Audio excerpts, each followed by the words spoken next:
Amen. Good morning. Sige po, tayo pong lahat ay tumayo at tayo po ay babasa po ng Word of God.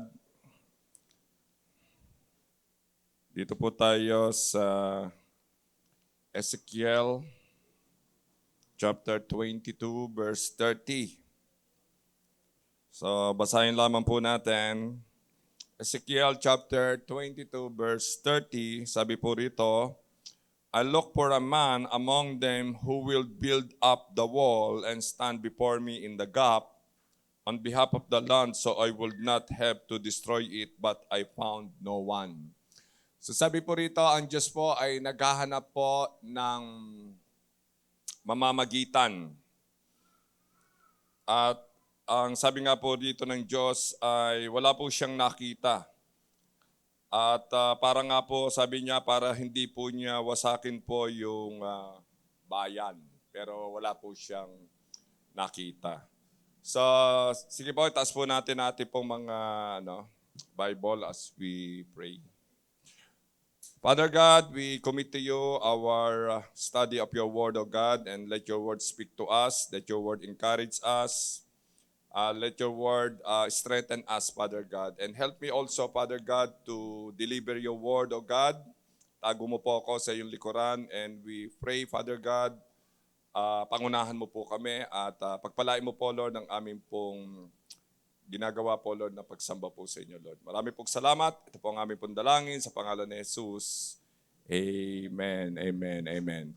So, bago ka umupo, ay kumamay ka muna ng 3 tao at sabihin mo muna na God bless you. Amen.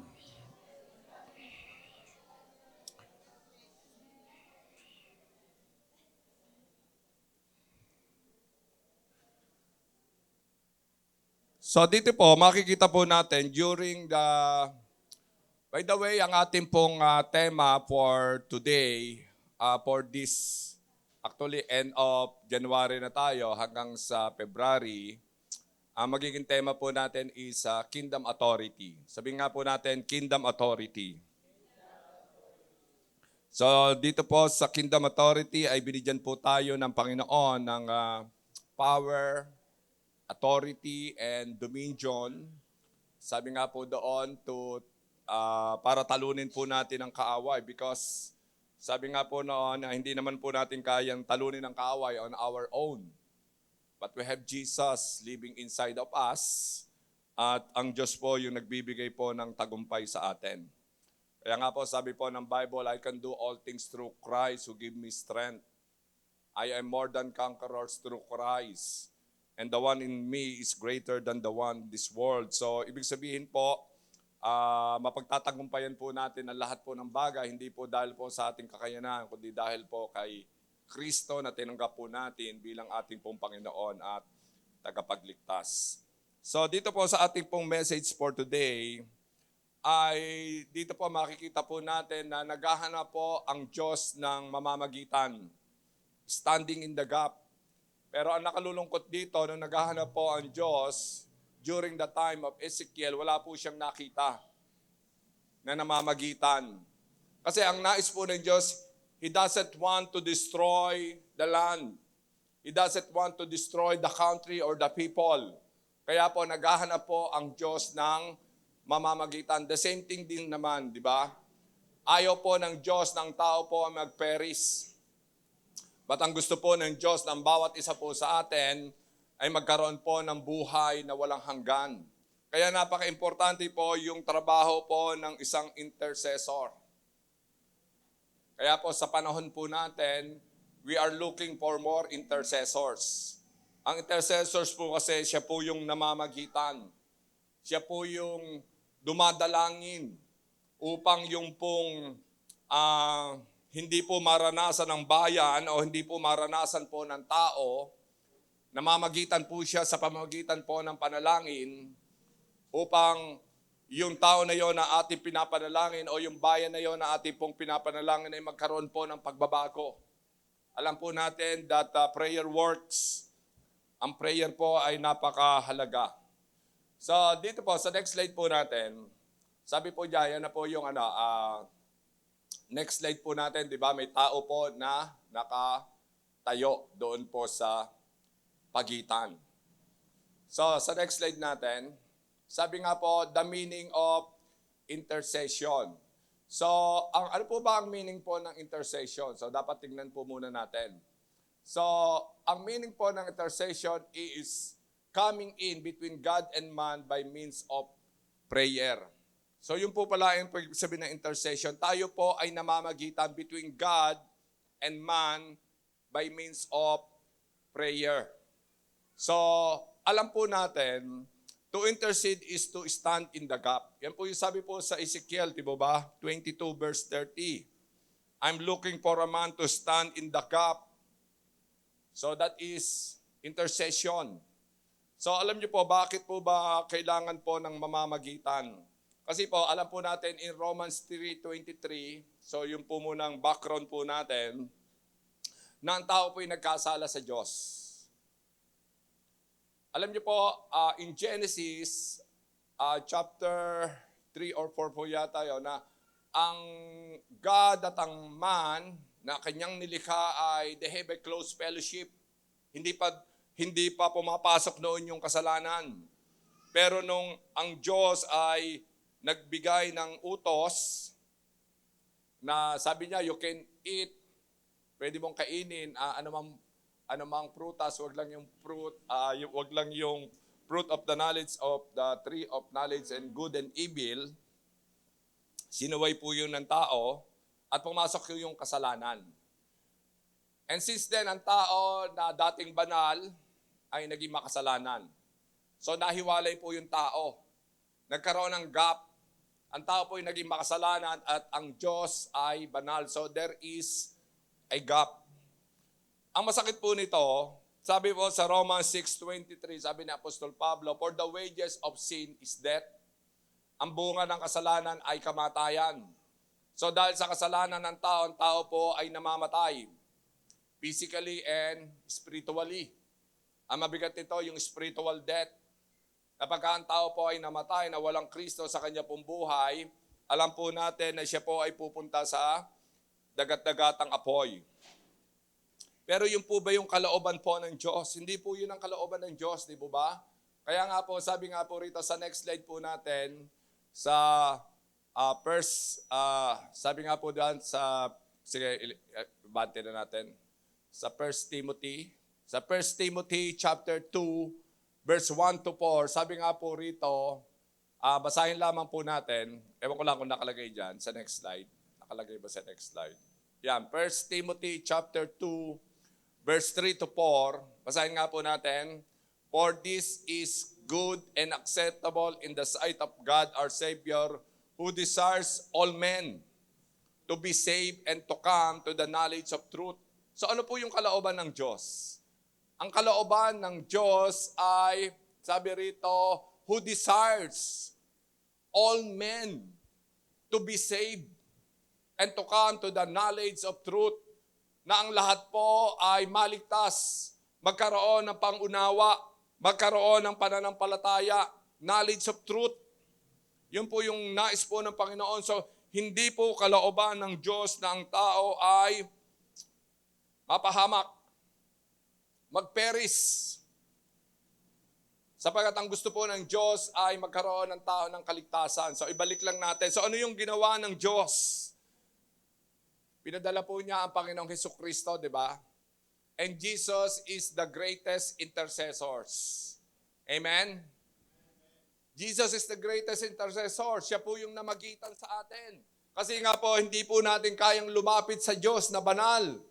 So, kailangan po ng meron pong mamamagitan at ang namagitan po sa atin, ang ating pong Panginoong Hesukristo. So, ibalik lang natin ng ilang slide.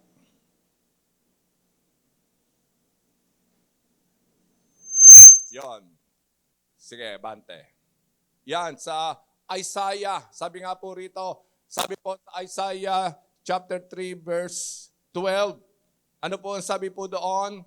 And he bore the sins of many and made intercession for the transgressors. Sabi nga po, ang Panginoong Jesus ay dinala po niya ang ating pong mga kasalanan. Siya po yung namagitan para sa atin. Amen po ba? Grabe po yung ginawa po sa atin po ng Diyos, di po ba? Siya po yung, sabi po rito, and He made intercession for the transgressors. Tayo po yung transgressors. Tayo po yung sumusuway po sa Diyos. At dinala po ng Panginoong Jesucristo yung ating po mga kasalanan on the cross of Calvary. Ano po ang sabi po sa 2 Corinthians chapter 5, verse 21? Tignan po natin. Buksan po natin ang ating po mga Bible. 2 Corinthians chapter 5, verse 21.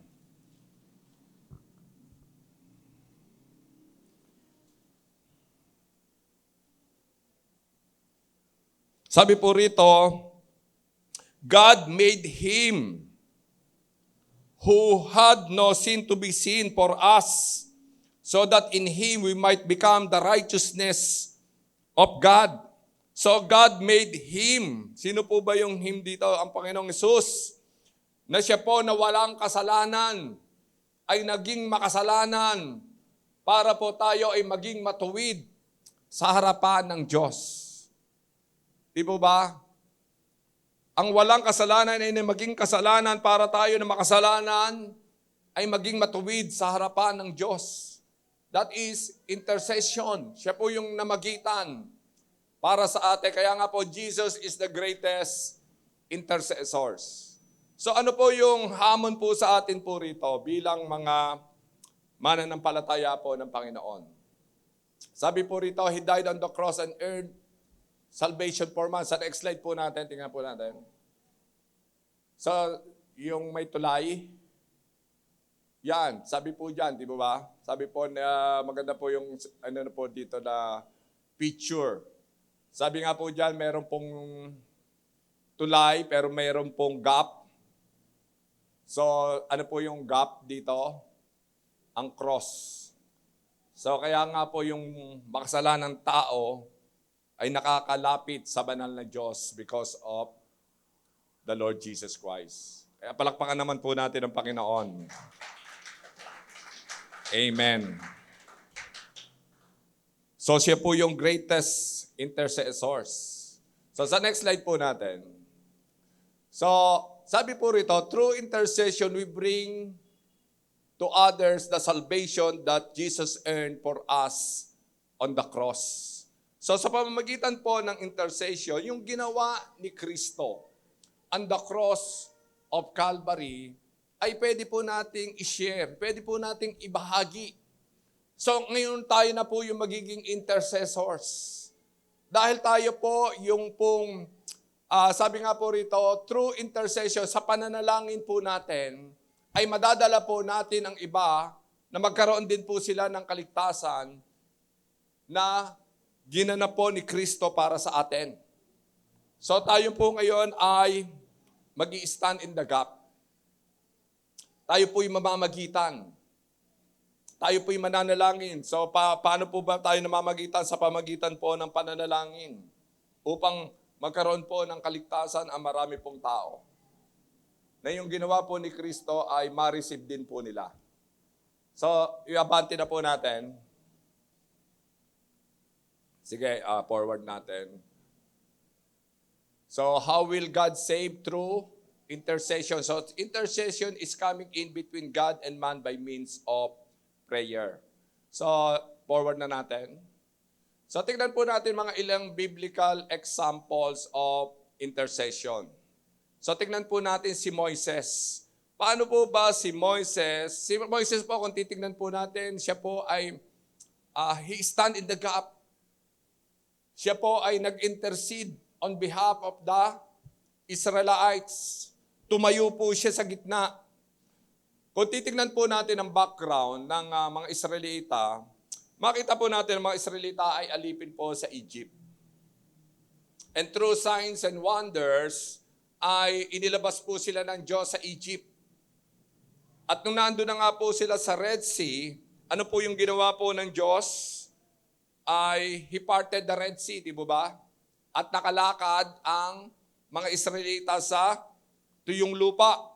At nung sumunod po ng mga Egyptian soldiers, pinabalik po ng Diyos yung puntubig at sila'y nalunod.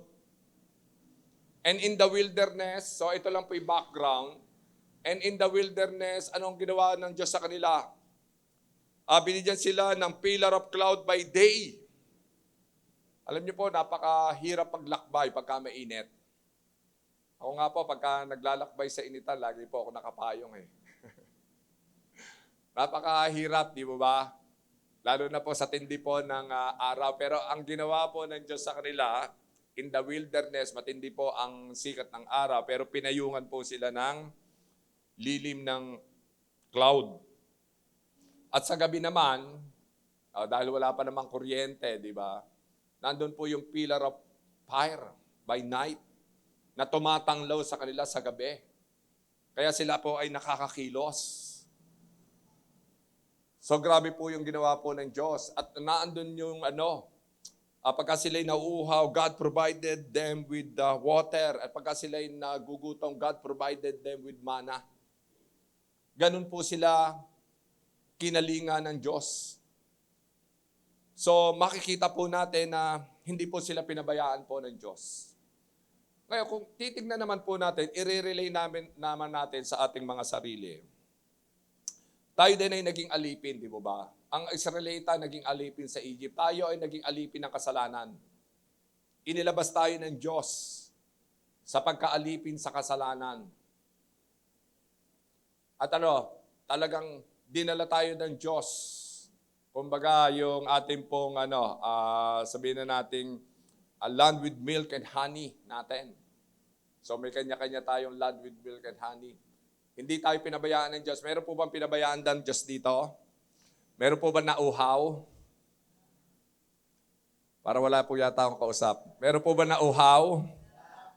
Meron po ba nagutom? Meron po bang pinabayaan ng Diyos? Di ba wala? Kaya nga po, naranasan po natin ang kabutihan ng Diyos sa ating pong buhay. At hindi lang yung kabutihan ng Diyos, naranasan po natin yung katapatan ng Diyos. Yung kapangyarihan ng Diyos, yung biyaya ng Diyos, naranasan po natin. Amen? Kaya nga po tayo naandito, di ba? We celebrate the goodness of God. We worship God. We praise God. Dahil naranasan po natin yung kabutihan ng Diyos at lahat, kaligtasan. Pero ito po yung nakakalungkot po rito. Makikita po natin. Sa next slide po natin, sabi nga po dito, ang Israel ay gumawa po ng bagay na hindi maganda sa harapan po ng Diyos. Alam nyo, during the time, dito po sa Exodus chapter 32, di ba umakyat si Moises sa bundok? Natagalan yung kanyang pagbabalik. Ano po sabi po ng mga Israelita kay Aaron? Gumawa tayo ng, sabi po rito, gumawa tayo ng Diyos. Tingnan po natin sa Exodus 32. Verse 1.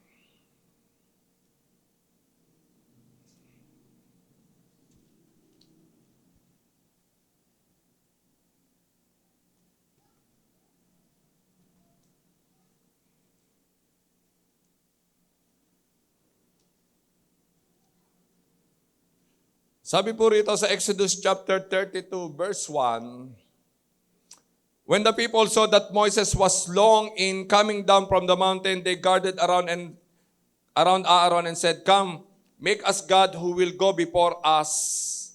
As for this fellow Moses who brought us out of Egypt, we don't know what happened to him." Sabi po nila, gumawa tayo ng Diyos, small g, na mangunguna sa atin. So yun po yung nakakalungkot, di po ba? Ang mga Israelita, dahil lamang po si Moises ay natagalan at hindi po nila alam ang nangyari, ay sila po ay gumawa po ng Diyos-Diyosan. Kaya po ito po yung hamon po sa atin bilang mga mananampalataya. Na kahit na ano po mga sitwasyon po sa buhay, dapat ay hindi po ito makakatinag sa atin, sa ating pong pananampalataya. Dapat po tayo po yung nagpapatuloy. Ito, kaunting ano lamang po itong naranasan ng mga Israelita, di ba? Hindi lang nakabalik si Moises, pero sila ay tumalikod na sa Panginoong Diyos. So dapat sa atin, ng mga mananampalataya, ay hindi po tayo tatalikod sa Diyos, ano man po yung ating pong maranasan. Amen po ba? Dapat po kung may mga pagsubok, problema tayo, dapat yan ay makakapagpatibay sa atin. Hindi po yan dapat na magtatampo tayo sa Panginoon. O Lord, naglilingkod naman ako, bakit ganito yung nangyayari sa akin? So hindi po dapat tayo magtatanong sa Panginoon. So dapat tayo po yung nagpapatuloy. So ito po yung nakakalungkot po sa mga Israelita. Sabi rito, sila po ay gumawa po ng Diyos-Diyosa. Kasi sabi po ni Aaron, sige tanggalin niyo yung mga bracelet, tanggalin niyo yung mga kwintas niyo, ibigay niyo sa akin yung mga gold. Tapos humugis po sila ng golden, yung pong gintong guya, at ito po yung kanila pong sinamba. So ano po ba ibig sabihin po ng idolatry? Ang idolatry po, sa panahon po nila, ito po yung pagsamba sa mga rebulto o larawan. Pero sa panahon po natin, ang idolatry ay anything or anyone na mas pinapahalagahan po natin kaysa sa Diyos. Ito po ay nagiging idolatry o idols. Kung mayroon pong isang bagay o mayroon pong isang tao na mas minamahal po natin kaysa sa Diyos, yan po yung nagiging idolatry. Kung mas mahal po natin ang ating pong career kaysa sa Diyos, mas mahal po natin ang ating pong mga habit kaysa po sa Diyos, mas pinapahalagahan po natin ito kaysa sa Panginoon, yan po ay nagiging idolatry. So kung meron po tayong mga ganyang bagay, then we have to surrender it to God. Dapat yan ay isinusurrender po natin sa Panginoon. Kung meron po tayong isang bagay na hindi po natin mabitaw-bitawan, pero alam natin na ito po ay nagiging hadlang sa ating pong paglakad sa Panginoon, then we have to surrender it to God. Dahil hindi po natin ito kaya. Lord, sinusurrender ko yung mga bagay na ito. Sinusurrender ko yung mga idols pa sa aking mga buhay. So, kailangan po natin gawin to. Kasi po, dapat si Lord po yung number one sa ating pong mga buhay. Amen? So, ano po ba ang nag-i-incurred, Israel incurred God's wrath. Bakit po ba nagalit po ang Diyos sa kanila? Gumawa po sila ng Diyos-Diyosan. At ang sabi nga po rito, ang Diyos-Diyosan po is foolishness to God. Sabi po rito, idolatry makes one foolish. The creature worship another creature instead of the Creator. So tayo po ay nagiging mangmang. So wag po nating hayaan na tayo po ay maging mangmang. Sapagat ang isang nilikha ay hindi po siya pwede pong gumawa ng isang nilikhare tapos sasambahin niya. Hindi po pwede mangyari yon. So, sino lamang po ang dapat po nating sambahin? Ang ating po Panginoong Diyos. Amen? Kaya nga po tayo naandito, tayo po ay nagsasamba sa ating pong Panginoong Diyos. So foolishness, sabi nga po rito, yung idolatry makes one foolish.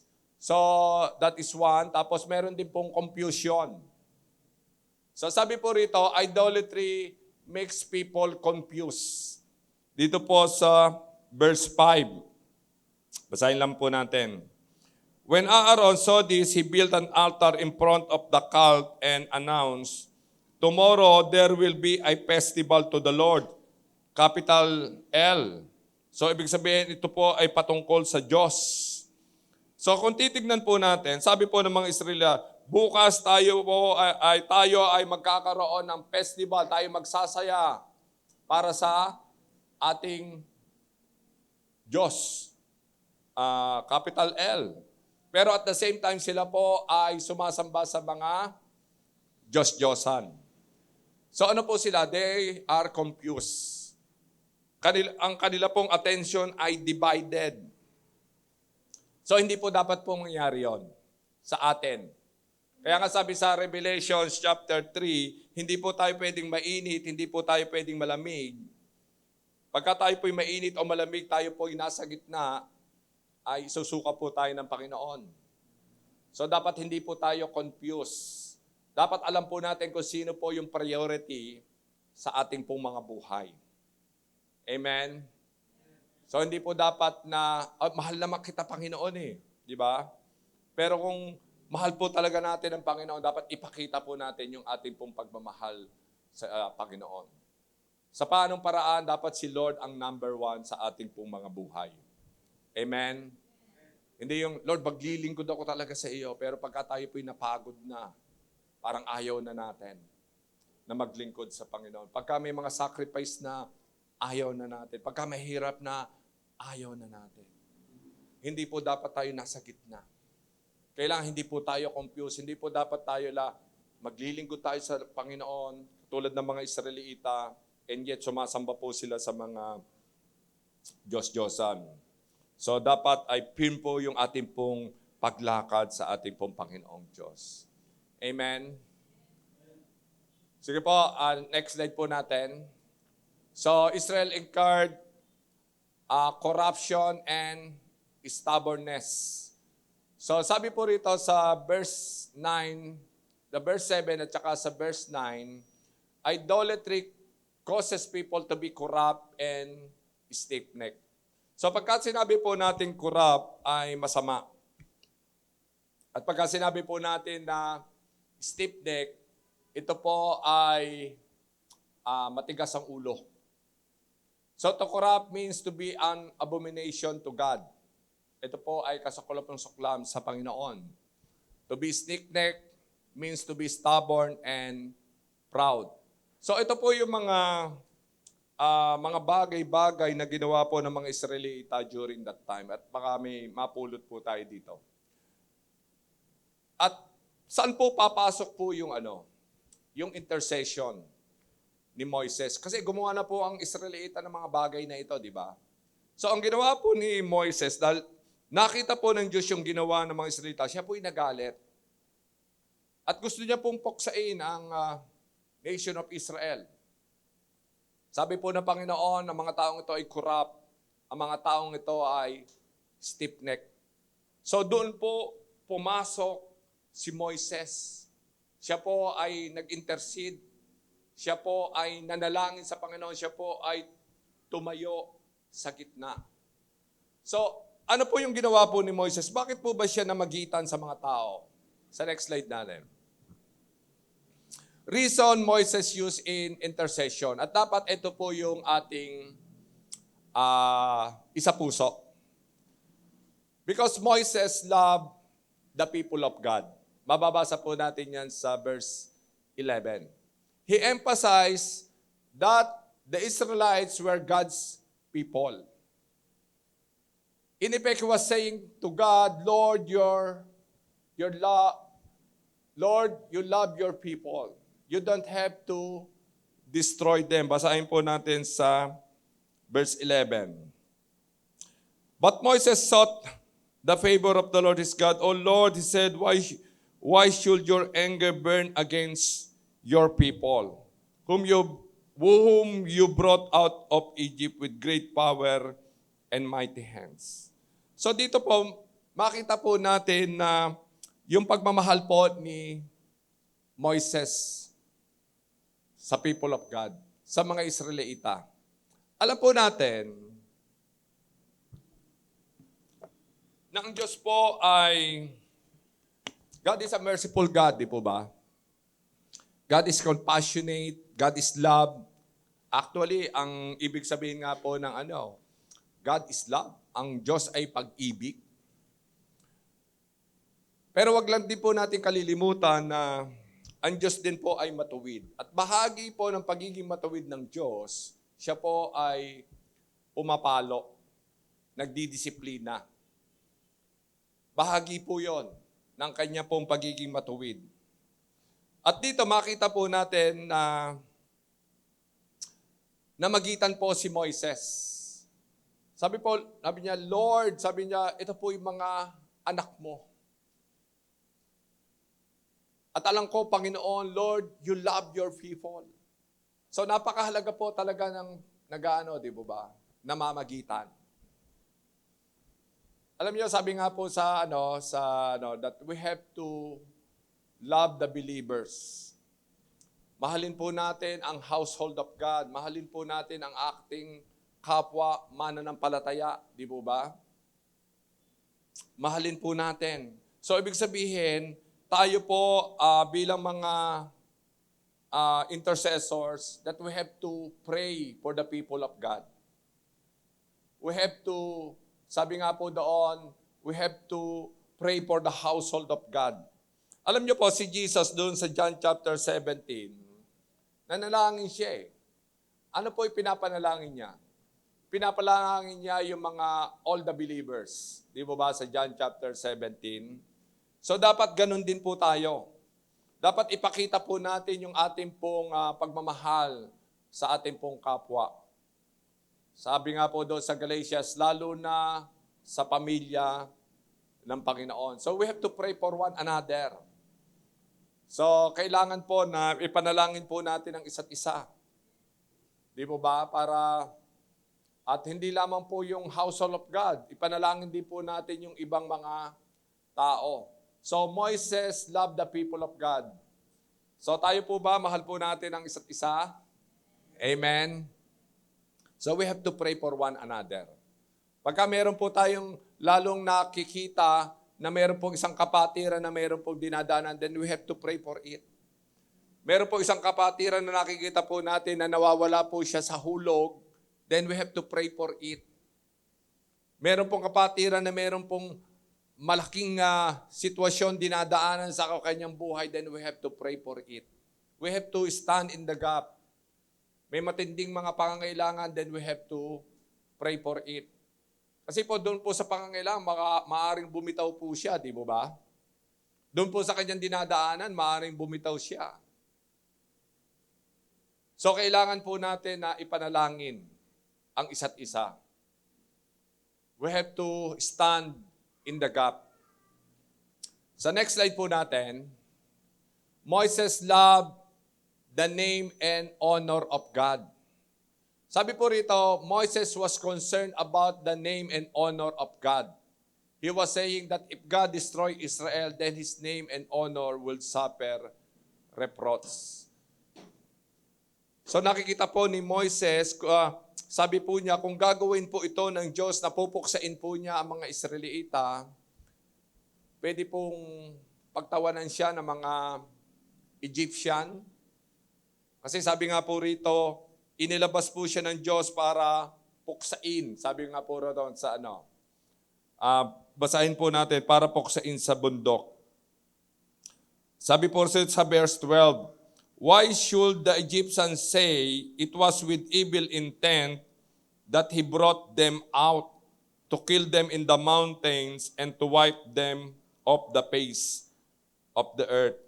Turn from your fierce anger, relent, and do not bring disaster to your people. So kung pupuksain po ng Diyos, ano pong aanihin po ng mga Egyptian? Pagtatawanan po nila ang Panginoon. So ano po dito, makita po natin dito, Moses loved the name and honor of God. So tayo bilang mga mananampalataya, ang lagi po nating concern is mabigyan po ng karangalan ng Diyos. Amen? Mabigyan po natin ng kaluwalhatian ng Diyos. Mapapurihan po ang Panginoon. Yun po yung lagi po dapat nating intensyon sa ating pong mga buhay. At paano po natin magagawa yon? Especially kung tayo po ay lumalakad po sa kalooban po ng Diyos. Ang Diyos po ay napapapurihan. Sabi po yan sa Matthew chapter 5 verse 16. Basahin lamang po natin. Matthew chapter 5 verse 16.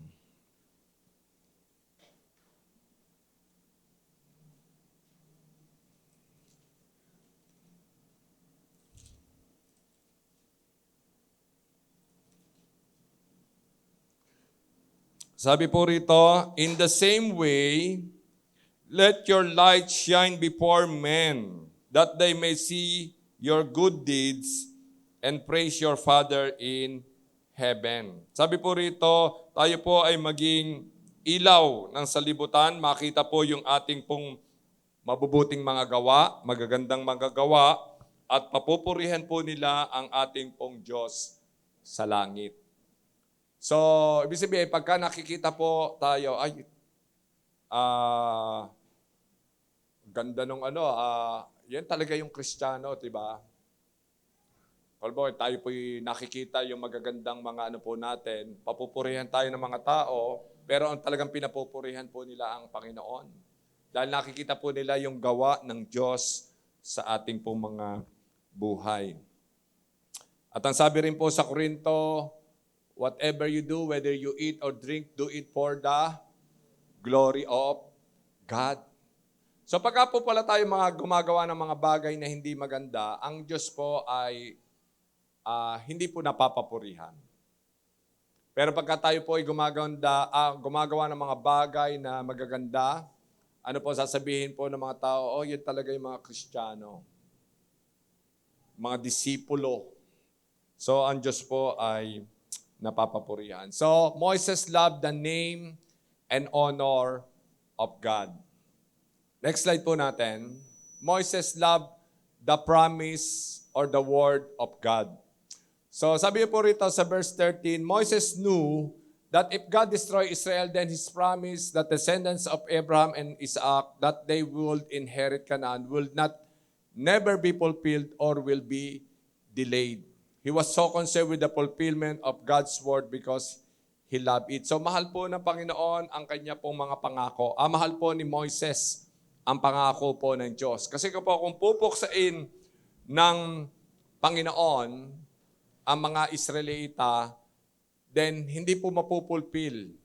Di ba? Ang pangako po ng Diyos para sa kanila. Or ito po ay madidelay. So God loved the promise of God.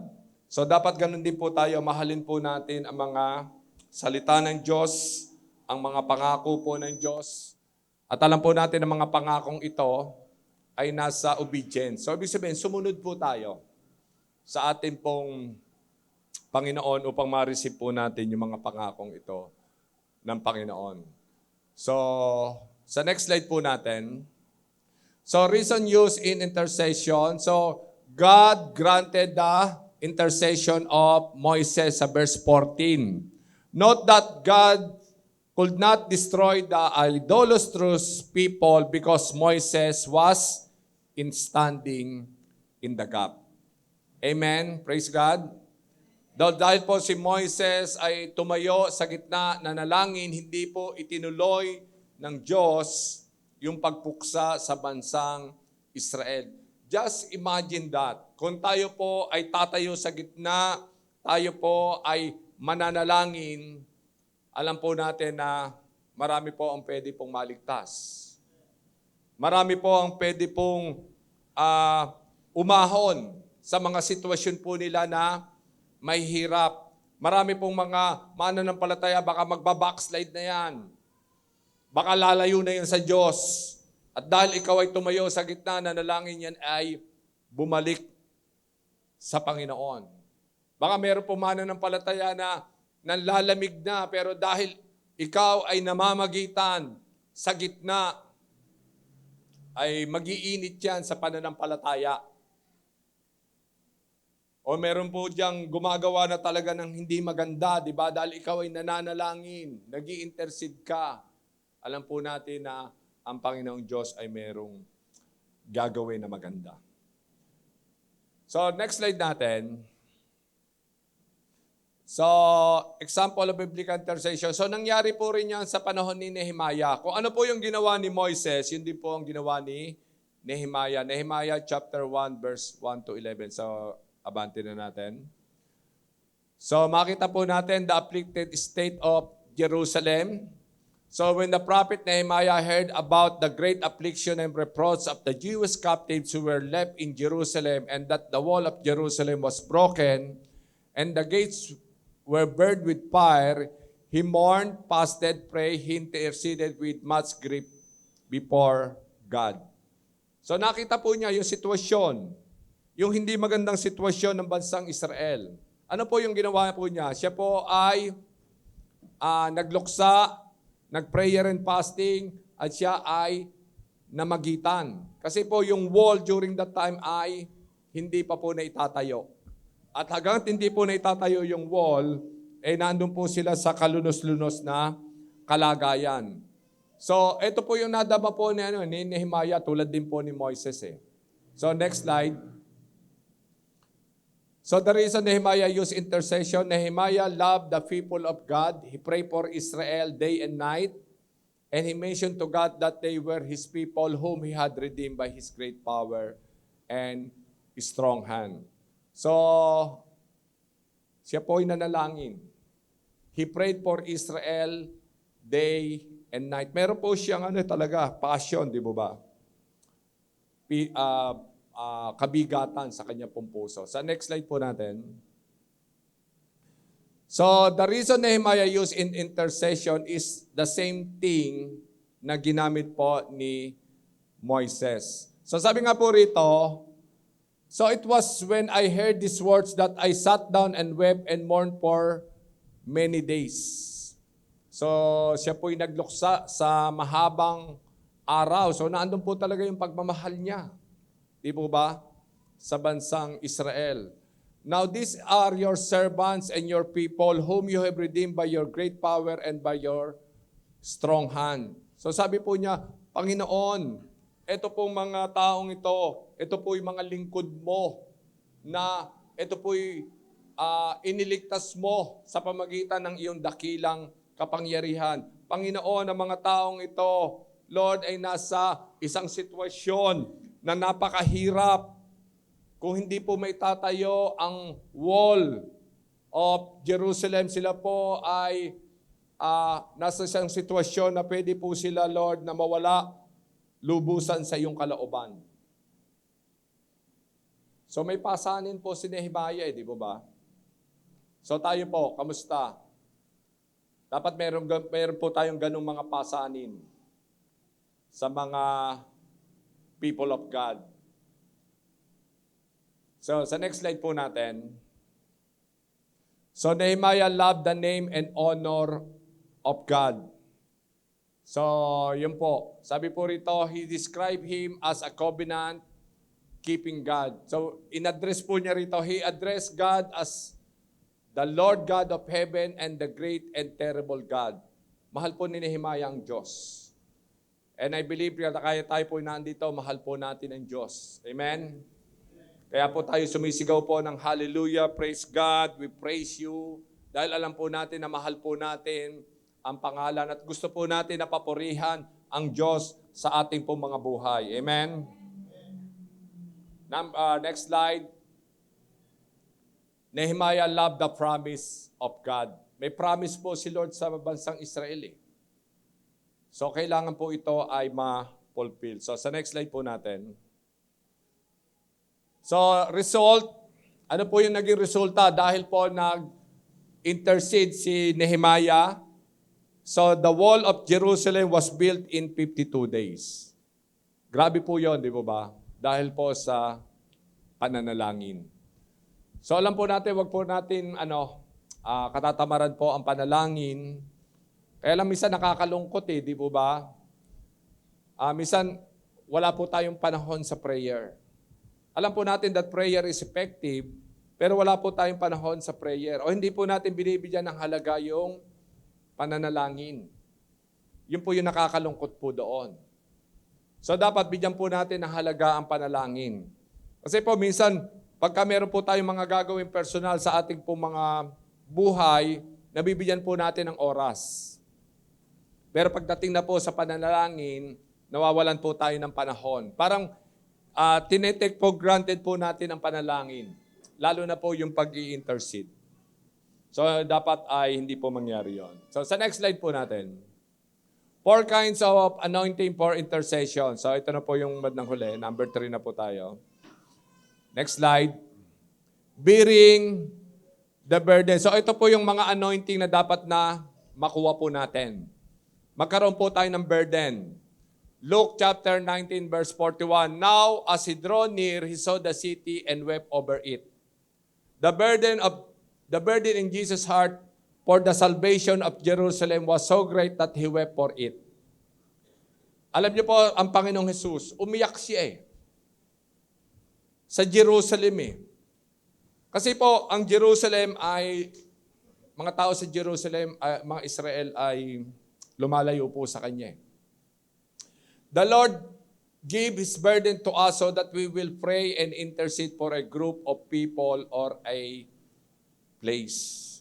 So, dapat magkaroon po tayo ng burden. At kung wala po tayong burden, dapat yung burden ay pinagpe-pray po natin yan. Lord, bigyan mo ako ng pasanin. Kasi dito si Jesus, matindi po yung burden po niya sa sa Jerusalem. Umiyak nga po siya. Alam niyo po, sabi nga po ni John Knox, Lord, give me Scotland or I will die. May burden. Di ba? Lord, ibigay mo sa akin ng Scotland. Kung hindi, Lord, buti pa mamatay na lang ako. That is a burden. At hindi po yun magagawa na ipanalangin ng isang tao kung wala po siyang burden. So we have to pray for it. And Lord give His burden to us so that we will pray. Kung wala kang burden, hindi mo siya ipapanalangin. Kung wala ka nakikitang kabigatan, hindi mo po siya ipapanalangin at hindi mo siya i-intercede. Alam niyo, meron akong isang kaibigan na pastor na ang kabigatan niya, burden niya, ipanalangin ang mga man and woman of God, mga pastor, pastora. Yun po yung yun po yung kabigatan sa kanyang puso. At yan ay iniiyak niya sa Panginoon. At minsan na i-share niya sa akin yung mga experiences niya. Talagang pumupunta siya sa iba't ibang lugar para ipanalangin yung mga man and woman of God. Nagpapasilong siya sa mga iglesia at doon siya mismo nananalangin sa lugar na iyon. Alam mo, dito sa Laguna, minsan napuntahan na po tayo. Pumupunta siya rito, sabi niya, Pastor, okay na, isara mo na yung gate. O paano po yung pagkain niyo? Hindi na, fasting ako. Minsan 3 araw. Tapos, basta importante lang sa akin, may tubig. At minsan, dito ko nga pinapahiga, doon pa nahiga sa labas. At wala siyang kundi manalangin. So, magagawa po ba yun ng isang tao na walang burden? Hindi, di ba? Kailangan may burden Alam niyo, doon sa Illumination Asia, nag-commit din ako doon. Ang Illumination Asia, alam natin, naghahanap sila ng mga intercessors 144,000 intercessors all over Asia. Na ang ipapanalangin ay mai-transfer itong Bible na ito doon sa lengguwahe ng mga tribo. So, kailangan ng panalangin doon. Pray for workers, consultants, translator, pray for the safety, internet connection, electricity, financial provision. So, ang daming dapat ipanalangin. At ako po ay sumali doon kasi nagkaroon ako ng burden. Kasi sabi po yan sa Bible, di ba? One of the sign of the times is kailangan and the kingdom of God and the kingdom of God, sabi nga po doon, will be preached and then the coming of the Lord will come and then the end will come. So, sabi nga po rito na kailangan pong maipanalangin ang Bible sa mga tribo, sa mga nation. And this kingdom of God will be preached to all nation. Yung po pala tama. And this kingdom of God will be preached to all nation. Ibig sabihin ng nation, kasama na po yung mga tribo, and then the end will come. So kung gusto po natin na dumating na po ang Panginoon, kailangan po ay ma-reach out natin yung mga tribo sa pamagitan ng Word of God. So kailangan may transfer po yung Bible at maibahagi po ito sa kanila. So ako po yung nagkaroon ng burden doon. Kaya ako po yung sumali. At ang sabi nga po, sa panahon po ngayon, kailangan po ng strong passion for the lost souls. Kasi kung wala po tayong strong burden and the strong passion for the lost souls, hindi po tayo mag-i-evangelize. hindi po tayo hahayo at ipahayag po natin ang Word of God. Sabi nga po doon, yung Great Commission need a great burden and a great passion. Kailangan po yung burden. So kung wala po tayo nadadama na burden, then we have to pray for it. Di ba pagka may burden ka, kahit hindi ka utusang manalangin, magpe-pray ka. Di ba, alam ko, lahat tayo may burden sa mga kamag-anak natin na hindi pa nakakakilala sa Panginoon o mahal sa buhay na wala pa sa Panginoon. Pero yung kailangan dalhin natin araw-araw, hindi lang yung minsan. Kasi pagka burden, minsan iiyak mo pa yan sa Lord eh. Iluluhod mo yan, iiyak mo yan sa Panginoon. At mamaya doon sa number 4, naririnig ng Diyos ang ating mga pag-iyak. Nakikita niya yung ating mga pagluhod at paglapit sa Kanya. At ang kamay ng Diyos ay gagawa at kikilos. So, bearing the burden of the Lord, next slide, identifying with the needs of others. So the Lord reveals the need of someone and we identify with his problem. So we pray for him, we rejoice with those who rejoice, and we weep with those who weep. So may mga pangangailangan. Diba? May mga pangangailangan, sakit, karamdaman, pangangailangan pagpinansyal, emotional, physical, everything. So dapat we identify with the needs of others. Dalahin po natin ito sa panalangin. Alam niyo po, ang ating pong bansa ay nakangailangan po ng panalangin. Dami po nating mga kinakaharap ng mga sitwasyon sa ating pong bansa. And praise God that every Wednesday ay dinadala po natin yung pong ating pong mga panalangin sa Panginoon. So identify with the needs of others. Letter C, so hindi na po natin masyadong gawa po ng oras. So travail. So Isaiah chapter 66 verse 8, sabi po rito, who has heard such a thing, who has seen such thing, shall the earth be made to give birth in one day, or shall a nation be born at once? For as soon as Zion was in labor, she gave birth to her children, in Isaiah 66 verse 8. Alam niyo po itong travail, ito po yung nararanasan po ng mga babae na mga anak, nagtatravel siya. Yung naghihirap. At alam po natin, sabi nga ng mga kababaihan, pagka tumitindi yung sakit, ibig sabihin marapit nang lumabas yung bata. Kaya nga po, pagka tayo po yung nagtatravel naman sa panalangin, alam natin mayroon pong isinisilang. Amen? So kung gusto po natin talaga na madala sa kaligtasan ang ating po mga mahal sa buhay, then we have to travail for it. Talagang dalahin natin sila na parang manganganak ka. Talagang, Lord! So, ganun po yung nagtatravel eh. Talagang iiyak mo to sa Panginoon. At yun po talaga yung gusto ng Panginoon.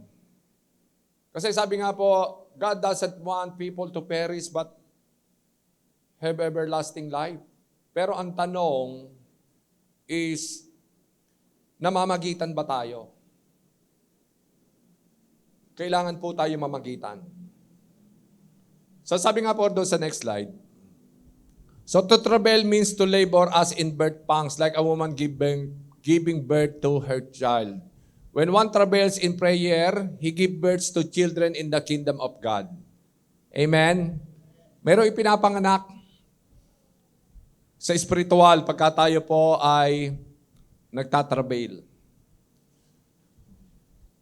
Alam niyo po, nung ang aking, si yung aking pong kapatid, si Kuya Dante, nung nagkaroon po yun ng cancer, ang unang-unang pumasok po sa akin, talagang makakilala dapat siya sa Panginoon. Alam niyo po, dinala ko po talaga yun sa panalangin. Nag-travail. Maski po yung tatay ko. Yung tatay ko, lagi ko pong ano yun eh. May dinadala po akong kaibigan, nag-share po sa kanya. Kasi pag ako'y nag-share sa kanya, hindi ako makapasok eh.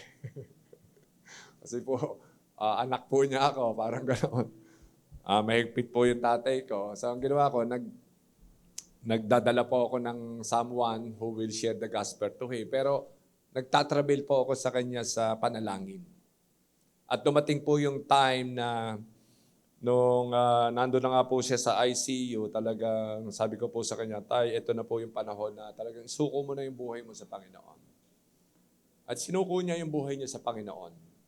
And after, inilabas namin siya sa ICU, tapos ay kinuha na siya ng Panginoon. That is travailing.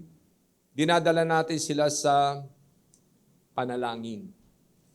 Alalahanin po natin yung pangako ng Diyos. Believe in the Lord Jesus Christ and you will be saved, you and your household. Pero mayroon po tayong dapat na gawin. Dadalhin po natin talaga sila sa prayers. At alam po natin, pagka dinala po natin sila sa prayers, may gagawin ng Diyos. Amen? Di lang natin lang, basta kailangan ipanalangin natin sila. Kung kailan sila mabubuksan, si Lord yung bahala doon. Amen?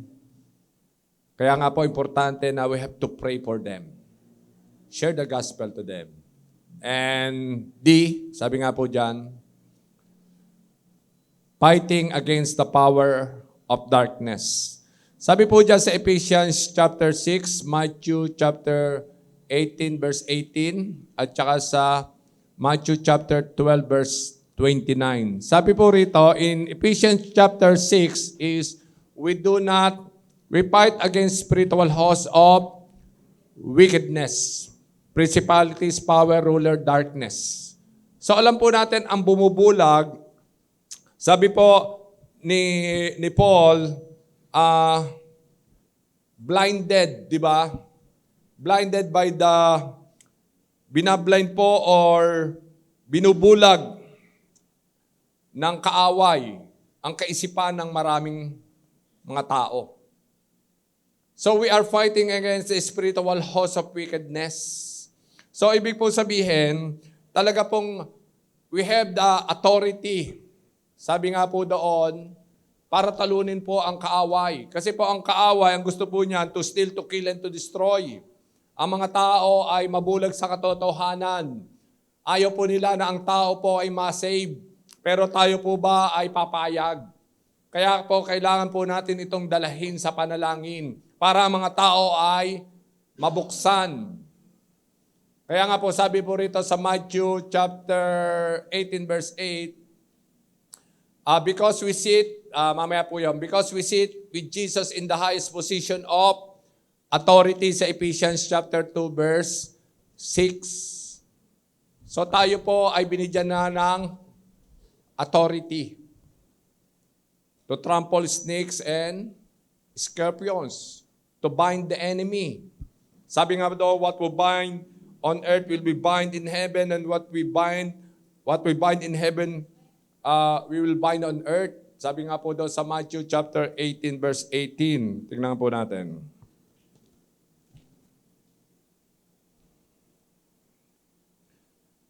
I tell you the truth, whatever you bind on earth will be bound in heaven, and whatever you loose on earth, will be loose in heaven. Kung ano yung talian natin sa lupa, tatalian sa langit. Kung ano yung kalagan natin sa lupa, kakalagan sa langit. So that is authority na ibinigay po sa atin po ng Panginoon. And in Matthew chapter 12 verse 29, ano po sabi dyan? Tingnan lang natin. That is the authority po ng Panginoon na ibinigay sa atin. 12:29. Or again, how can anyone enter a strong man's house and carry off his possession unless he first tied up the strong man, then he can rob his house? So ano po ibig po sabihin dito? Kailangan po muna tayo ay manalangin para po tayo makapasok. Unless we pray, we intercede, then hindi po tayo makakapasok. Sa next slide po natin. Sabi nga po rito, alam niyo po, meron pong isang story, meron pong mag-asawa, they are couple. Pumunta po sa isang lugar na yung pong lugar na yon, kahit na ano po yung ginagawa po nilang pagsishare ng gospel, hindi po sila makapasok. Damang-dama po nila na sarado yung mga tao. So ano po yung ginawa po nila? Ano po sila? Nag-loosing and binding and nag-pray po nila, pinag-pray po muna nila yung lugar. Kasi po marami pong mga bagay-bagay na itinanim ang kaaway doon sa lugar po na yon. Lalo na po siguro kung may mga witchcraft doon sa lugar. So kung matindi po ang mga albularyo sa mga lugar, so matindi po ang labanan po dyan. So, ang ibig po sabihin po natin, sa isang lugar, dapat po muna na linisin ng salita po ng Diyos. Yung lugar na yon. Bago po, linisin po ng salita ng Diyos at sa pamagitan po ng panalangin. Bago po makapasok yung gospel. So yun po yung ginawa po ng mag-asawa. Alam niyo po, marami po yung naligtas. Alam niyo po dyan sa may Kalamba, meron po diyang inilagay na malaking rebulto, mga Diyos-Diyosan. At yung ministerial po dyan, yung po lugar na yun sa may Kalamba, naging accident-prone area siya. Marami po na-aksidente. So ang ginawa po ng ministerial dyan, ay nag-pray po sila doon sa lugar. Losing binding, kinas out po nila kung ano man yung itinanim ng kaaway. Nag-communion po sila doon sa lugar na yon. Yung kalahati, ininom nila, yung kalahati ay pinor out nila sa land. At alam nyo, dumating yung time na yung pong rebulto na yon ay nabangga po ng 6x6 na dump truck. Natumba, at nung natumba na po ay hindi na po naibalik. At yung pong lugar na yon ay naging free na po sa accident-prone area. So marami po tayo napapakinggan ng mga story na kailangan po pala ay nakikipaglaban po tayo sa spiritual host of darkness. Sabi nga po doon ni Paul, di ba? We are fighting, sabi nga po doon sa Ephesians chapter 6, that we are fighting not against flesh and blood, but against principalities, power, and spiritual hosts of wickedness. So meron po talagang mga territorial spirit. So kailangan po ay paalisin po muna natin yung mga territorial spirit because God gave us the authority. At sabi nga po doon, di ba, nung nag-send po ang Diyos ng 72, bumalik po sila at sabi po nila, Lord, ang mga demonyo ay sumusunod sa pangalan nyo. Di ba? Sabi po doon sa Luke, sumusunod sila, napapalayas po namin ng mga demonyo sa pangalan mo.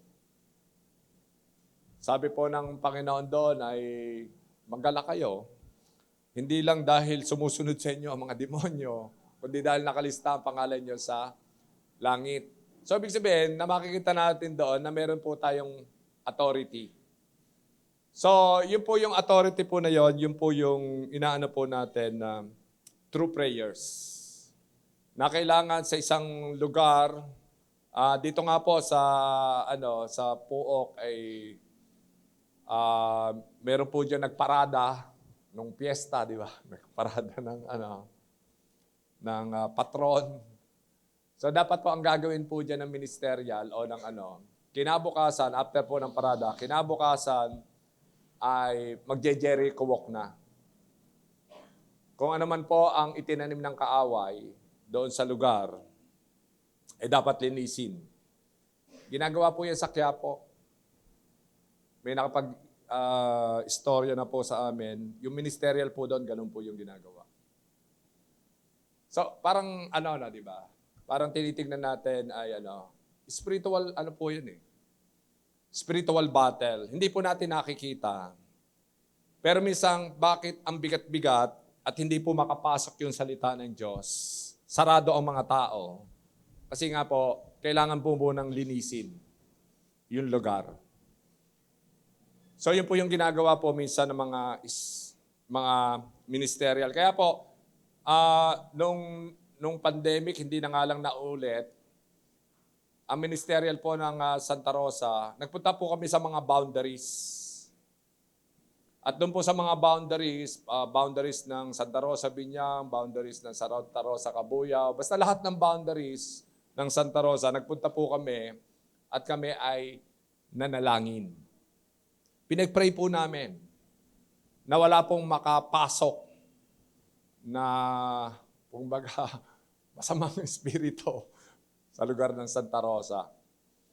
At alam niyo po, meron pong ito po ay documented.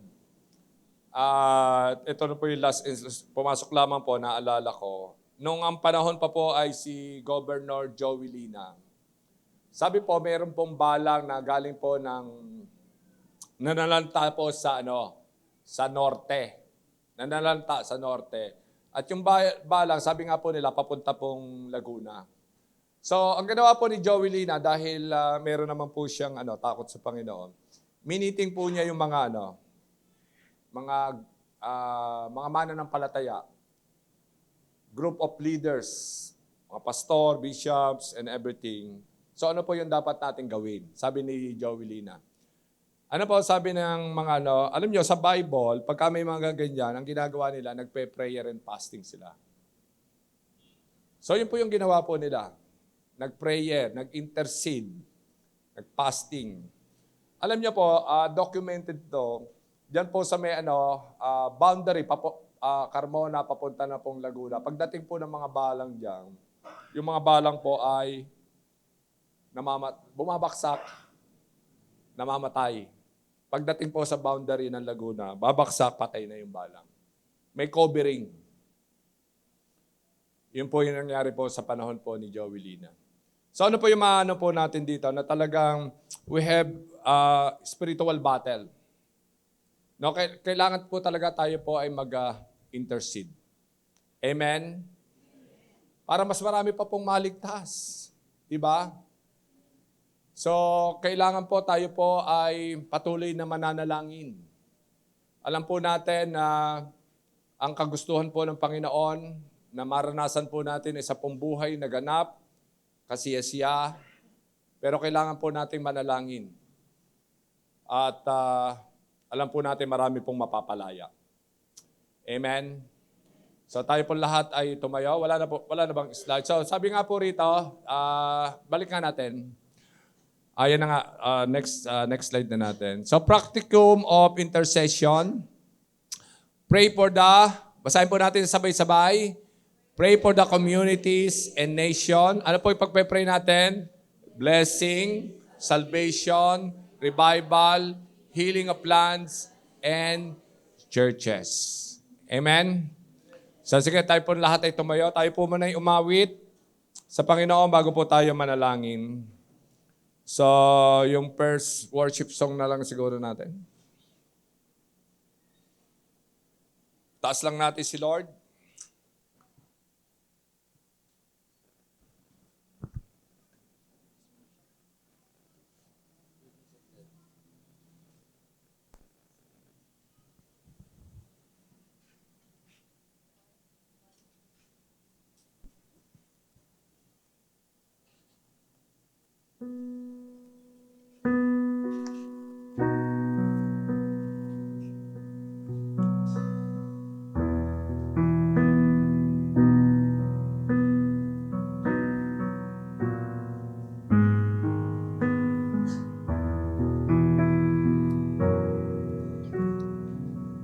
I love you, Lord. For your mercy never fails me. All my days I've been held in your hand. From the moment that I wake up until I lay my head, oh, I will sing of the goodness of God. And all my life you have been faithful. And all my life you have been so good. With every breath that I am able, oh, I will sing of the goodness of God. I love your voice. You have led me to the fire in the darkest night. You are close like no other. I've known you as a father. I've known you as a friend. And I have lived in the goodness of God. And all my life you have been faithful. And all my life you have been so good. With every breath that I am able, oh, I will sing of the goodness of God all my life. And all my life you have been faithful. All my life you have been so good. With every breath that I am able, oh, I will sing of the goodness of God. Your goodness is running out, it's running out to me. Your goodness is running out, it's running out to me. With my life laid down and surrender now, I'll give you everything. Your goodness is running out, it's running out to me. Your goodness is running out, it's running out to me. Your goodness is running out, Hallelujah. it's running out to me. Hallelujah. Hallelujah. Lord, sa mga oras po nito, Panginoon, unang-una nagpapasalamat po kami, Panginoon, sa iyong kabutihan sa amin, O God. Lord, yung kabutihan po na yon, Panginoon, Lord, pinakita mo on the cross of Calvary, Panginoon, ang iyong pag-ibig at pagmamahal, O Lord. Naligtas po kami sa iyo pong pag-ibig, naligtas po kami dahil po sa iyo pong biyaya, Panginoon. At Lord, ang kaligtasan pong ito, Panginoon, ay nais mo, Lord, na maranasan po ng mas maraming tao, Panginoon. Nais mo po, Lord, yung buhay na ganap at kasiyasiya, Lord, ay maranasan po ito, Lord, ng lahat ng tao, Panginoon. Hindi lamang po kami, Lord, na naandito, Panginoon. Kaya nga po, Lord, we have, Lord, pray, Father God. We are praying for these 4 kinds of anointing, Lord. Ma-receive po namin, O God, sa mga oras po na ito, Panginoon. Lord, kung i-desire po ng aming po mga puso, Lord, ang mga bagay na ito, Panginoon, Lord, you will give it to us, O Lord. Kaya po, Lord, sa mga oras po na ito, Panginoon, Lord, binubuksan po namin, Lord, ang aming po mga puso, Lord. Una-una, Lord, we surrender everything to you, Father God. We surrender to you, Lord, ang mga bagay-bagay, Lord, na nakakaagaw po, Lord, ng atensyon po namin sa inyo. Nakakaagaw po, Lord, ng pagiging number one mo, Lord, sa amin po mga buhay, Panginoon. You should be the number one, Lord, in our life, O God. And we surrender everything to you, Father God, Panginoon. Lord, tunay na ikaw po, Lord, ang maghari, Panginoon, sa amin po mga puso, Panginoon. We surrender our life, Father God. We surrender our family, Panginoon. We surrender our ministry to you, Panginoon. We surrender everything, Panginoon. Take charge, O Lord, sa amin po mga buhay, Panginoon. Ikaw po, Lord, ang maghari, Panginoon, in every aspect of our life, O God. Maghari ka, O Lord. At Lord, sa mga oras po na ito, Panginoon, dalangin din po namin, Lord, yung 4 anointings, Panginoon. Ma-receive po namin, O God. Lord, give us the burden, Panginoon, sa amin po mga puso, Panginoon. Because, Lord, without that kind of burden na tulad po ng naranasan po ng Panginoong Jesus na ang burden po niya sa Lord, sa Israel, Panginoon. Iniyak po niya ito, Panginoon.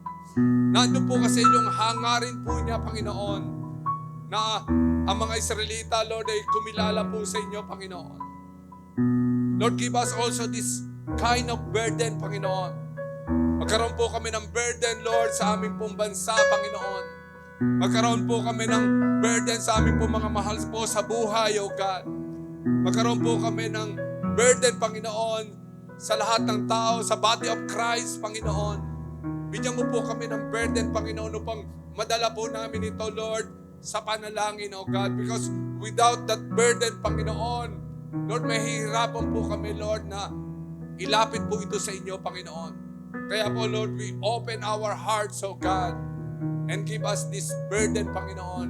Especially, Lord, the burdens of salvation, O God. Lord, we identify for the needs of other people, Panginoon. Lord, kung ano man po, Lord, ang kanila pong mga pangangailangan, O God. We are a community of believers, Panginoon. And Lord, we have to, Lord, sabi nga po doon, dalhin po namin, Lord, ang kanila pong mga pangangailangan. Especially, Lord, yung salvation, Panginoon, ng aming pong mga mahal po sa buhay, O God. This is the very special, Lord, importante pong pangangailangan, Lord, yung salvation na yun, Panginoon. And Lord, dalangin din po namin po, Panginoon, na kami po, Lord, ay mag-travail, Panginoon. Isang kailangan po, Lord, na ilapit po namin ito sa inyo, Lord. Makipagbuno po kami, Lord, sa pananalangin, Panginoon, that we have to spend time with you, Lord, in prayers, O God. Na ang panalangin ay hindi lang po namin, Lord, iseset aside, O God. Kundi ang panalangin po, bibigyan po namin ng halaga because when we pray, we are enforcing the will of God, O Lord, at alam po namin na ang kalooban mo ay lagi pong tama, ang kalooban mo po ay mabuti, ang kalooban mo po, Lord, ay maligtas, Lord, ang maraming tao at alam po namin pagka kami po'y mananalangin for the salvation of our loved ones, Panginoon. Alam po namin ikaw po ay kikilos, kayo po ay magbubukas, Panginoon, ng kanila pong mga puso at isipan po, Panginoon. At papakinggan mo po, Lord, ang aming po mga panalangin sapagkat nakikita mo po, Lord, ang aming po mga luha, Panginoon. Iniipon mo po, Lord, ang aming po mga luha, O God. At alam po namin, pakikinggan mo po, Panginoon, ang aming po mga panalangin. Palalambutin mo po, Lord, ang kanila po mga puso, Panginoon. At mamamangha po kami, Panginoon. Dahil, Lord, alam po namin ang kapangyarihan ng panalangin, Panginoon. Lord, ay dadaloy po, Lord, sa buhay po nila, Panginoon. Ang dami pong mga patatoo, Panginoon. At Lord, alam po namin, Panginoon, we have to be serious, Lord, in this aspect, Lord, ng aming po mga buhay, O God. Na kung gusto po talaga namin, Lord, kaya nga po, Lord, bigyan mo po kami, Lord, ng burden, O God. More, Lord, in our heart, O God.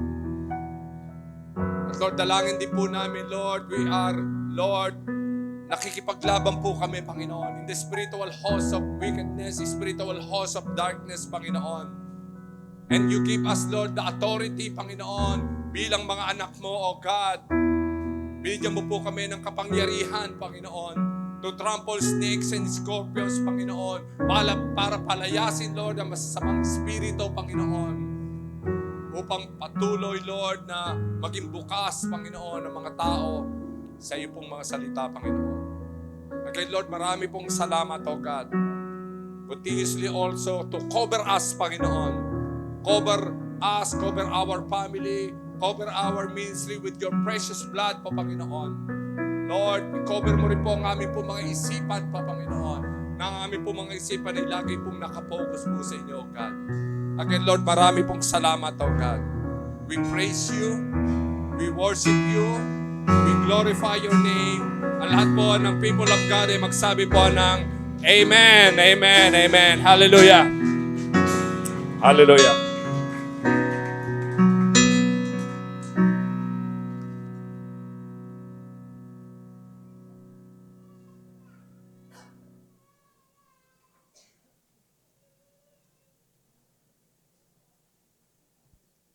Good morning muli mga kapatid.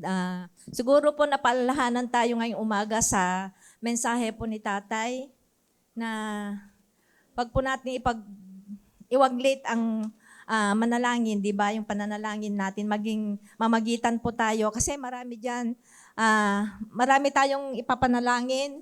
Kung wala, sabi nga ni Tatay, kung wala ang burden ay hindi tayo, kumbaga, easy-easy lang yung prayer life natin kasi wala tayong iniisip eh. Pero sa totoo lang po, napakahalaga po ang na mag-intercede po tayo sa mga tao. Kung mahal natin mga tao, mga kamag-anak natin, mag-intercede po tayo, manalangin po tayo para sa mabago ang buhay nila at makakilala sila sa Panginoon. Totoo po yung burden, kasi si Brother Boy, ang burden namin dalawa, ang prayer time po namin is 6:45 to 7 a.m. Side niya, side ko, talagang yun yung lagi namin pinalangin na makakilala sa Panginoon. And second po, yung burden ko ay si Kuya Willie sa pamilya niya. Simula po nung nawala si Ate Arlene ay parang naglelaw na sila sa spiritual na buhay nila. So yun po yung burden ko. Kaya minsan kahit naglalaba ako, pag naalala ko sila, umiiyak ako, nagpre-pray habang nagkukusot ng damit. So kailangan talaga may burden tayo para mas lalo tayong manalangin sa Panginoon, di ba? Hindi lang po sa masasayang pag may blessing tayo, lalapit sa Panginoon, kundi sa mga na magamit po tayo na mag-intercede. Yun lang po. Salamat, Tatay, sa message nyo ngayon umaga na palalahanan po kami. So ngayon po ay dadako na po tayo sa welcome. Wala po tayong birthday celebrants, pero si Baby Kali nandito ngayon, bumisita sa atin. Tapos, wala din po tayong, ayan po si Baby Kali. So, ngayon po ay magbatian na po tayo. I-greet po natin yung mga kaway-kaway na lang po muna, mga kapatid natin na nandito. Hello po sa inyong lahat.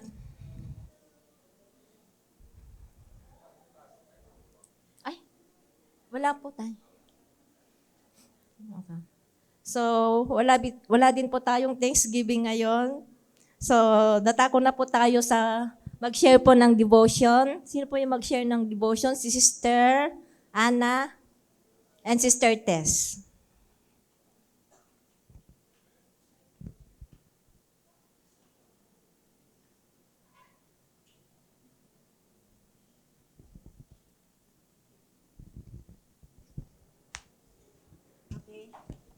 Blessed morning sa ating lahat. Ang napili ko pong devotions for today ay ang aking pong verse ay 2 Corinthians chapter 13 verse 4. Title, God's Power in Your Weaknesses. Scripture, although He was crucified in weakness, He now lives in the power of God. We too are weak, just as Christ was. But when we deal with you, we will be alive with Him and will have God's power. Observation, everyone has weaknesses. In fact, you have a bundle of flaws and imperfections, like physical, emotional, intellectual, and spiritual. Maaari ka rin magkaroon ng hindi nakokontrol ng mga pangyayari na nagpapahina sa'yo gaya ng limitasyon ng pananalapi o relasyon. May application, God has a different perspective on your weaknesses. He says, my thoughts and my ways are higher than yours. So He often acts in ways that are the exact opposite of that we expect. We think that God only wants to use our strength, but He also wants to use our weaknesses for His glory. Salamat po.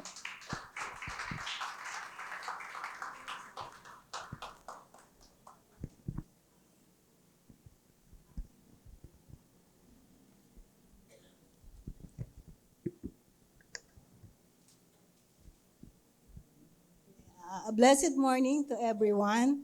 Ang daily devotion ko dated January 27 a.m.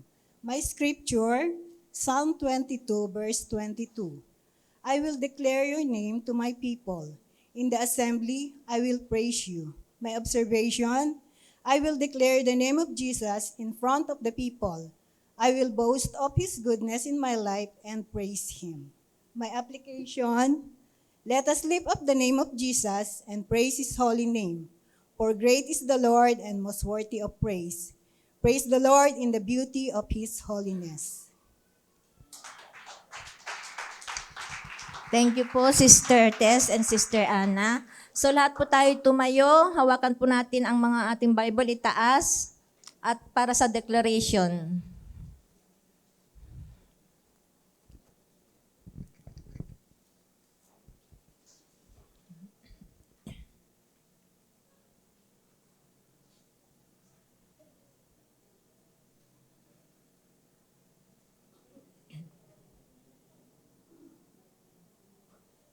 Yes, declaration. Sige, sabay-sabay po tayo. Number 1, ako at ang aking pamilya ay makakaranas ng bukas na langit sa aking panalangin. Number 2, ako at ang aking pamilya ay magkakaroon ng masagana at umaapaw na pagpapala. Ako at ang aking pamilya ay magkakaroon ng masaganang ani. Ako at ang aking pamilya ay ingatan ng Diyos lagi. Amen. Ako at ang aking pamilya ay mabubuhay ng may mabuting kalusugan. Walang masasayang sa aking buhay at sa buhay ng aking pamilya. Ang buhay ko at ang aking pamilya ay kasiyasya, kaya kami ay tatawaging pinagpala at pinagyaman. Amen. Declaration sa OGVC family. Ang OGVC family ay magiging matagumpay at magbibigay sa Diyos ng kaluwalhatian. Ang OGVC family ay pararamihin at palalaguin ng Diyos. Ang OGVC family ay pagkakalooban ng Diyos ng sariling bahay-sambahan. Patuloy na ipapanalangin ang aming tatay at nanay na sina Pastor June at Pastora Jessica. Ang kanilang tagumpay ay tagumpay din namin. I am a disciple. I am a man and woman of discipline. I am in the discipleship process. Body of Christ, let His will be done. Let His kingdom come. Push back the kingdom of darkness. Advance the kingdom of God. Unity in the body of Christ. May the man and woman of God continue to have wisdom, knowledge, strength, and focus on the kingdom of God.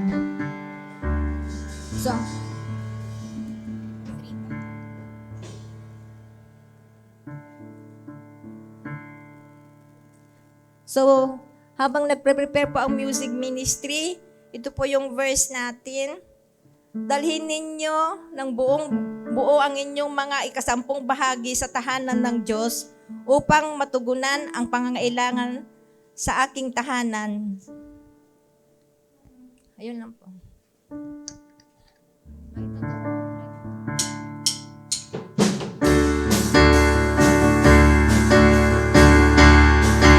Amen.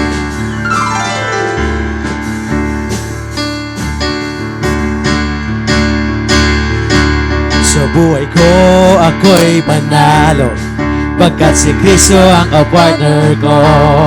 Kahit may krisis sa mundo, mahirap magnegosyo, dagdagan mo pa ng hinino. Sabi nila'y wala nang ikaw, ang pag-asa'y nasa Amerika. Ang sabi ko naman ay okay lamang yan, dahil ako ay may sandigan. Diyos ay buhay, tayo'y magbigay. Kapag ikaw ay natanim, tiyak may aanin, kaya buto huwag mong kainin. Diyos ay buhay, Diyos ay buhay, tayo'y magbigay. Kung magugulat ka na lang, walang paglalagyan, ang pera mo'y di magugulang. Magbayad man ako sa Meralco, sa tubig at sa aking telepono. Taysa'y di kakatasan, di babawasan, upang salot ay maiwasan. Kahit may sale pa sa Shumar, buy one take one pa sa Uniwide. Taysa'y di gagastusin, sa aking uunahin, pagkat ito ang kanyang bilin. Diyos ay buhay, Diyos ay buhay, tayo'y magbigay. Magugulat ka na lang, walang paglalagyan, ang pera mo'y di magugulang. Diyos ay buhay. Hallelujah. Tawagin ko po si Sister Nikki para sa offering prayer.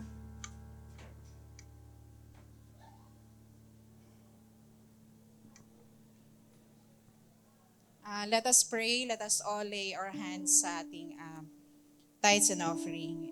Heavenly Father, we thank you, Lord, for your goodness and for your faithfulness, O Lord. Mula noon, Lord, hanggang ngayon, nananatili, Lord, ang iyong katapatan, ang iyong kabutihan, Lord, ang iyong great love sa amin, O God. At araw-araw, Lord, nararanasan namin, O Lord, ang iyong faithfulness, O Lord God, grace and mercy, Lord. Araw-araw, Lord, binibigay mo sa amin, Lord God. And we pray right now, Lord, sa tithes and offering, Lord, na nasa aming harapan. We thank you, Lord.